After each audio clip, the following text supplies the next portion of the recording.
مخاطبت ہو رہی ہے سرکار دو عالم صلی اللہ علیہ وآلہ وسلم سے کہ اے نبی صلی اللہ علیہ وآلہ وسلم، نیکی اور بدی دونوں یکساں نہیں ہیں۔ اللہ اکبر، یہ کیسے برابر ہو سکتے ہیں؟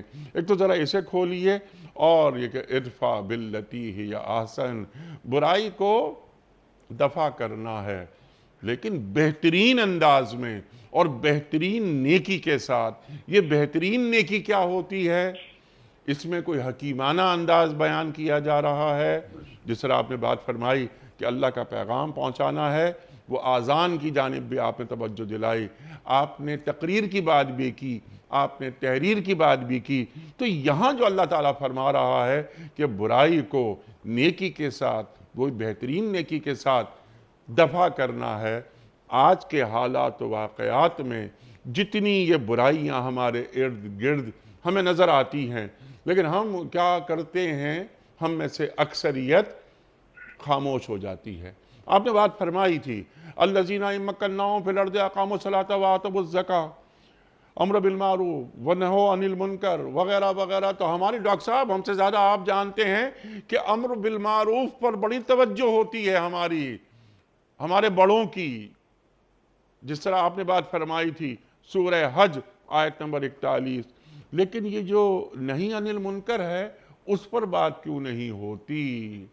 ہم بدی کو کس طرح دفع کریں، کس طرح ان کا مقابلہ کریں، اس کا حکیمانہ انداز کیا ہوگا؟ ارشاد۔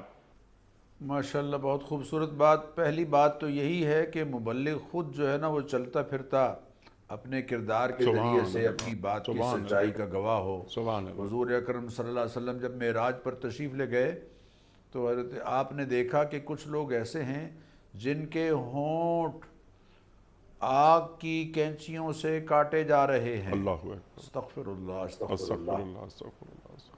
تو آپ نے جبریل امین سے پوچھا کہ یہ کون لوگ ہیں؟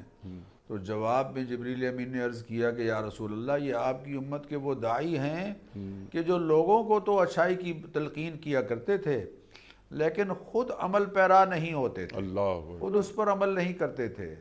ایک شخص کی انتڑیاں نکلی ہوئی ہیں اور وہ ان کے گرد گھوم رہا ہے جہنم میں، اور معلوم ہوا کہ یہ وہ شخص ہے جو لوگوں کو خیر کی طرف متوجہ کرتا تھا، لیکن اپنے کردار اور اپنے عمل کے ذریعے سے بالکل اس کے متضاد رویہ رکھتا تھا۔